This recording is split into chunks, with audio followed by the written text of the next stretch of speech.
Kaeser Kompressoren is a German-based manufacturer of compressors and provider of compressed air solutions for customers in more than 100 countries.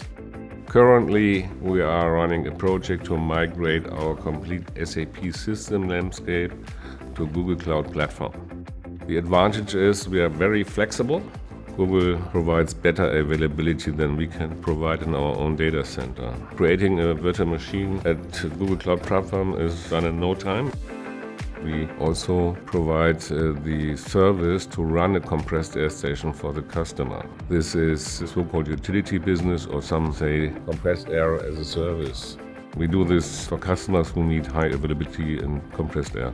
By streaming the complete data of the compressed air station to our data center, we can optimize our service business and making things like predictive maintenance and analytics and monitoring using new software. And this is where we can offer better service for the customer and for our partners.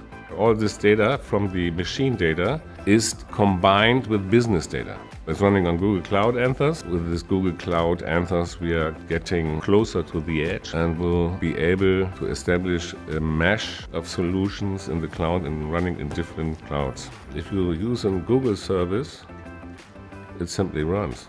There are no bugs. This is, I think, the platform for our future. Kaeser and Google Cloud are solving for best compressed air services.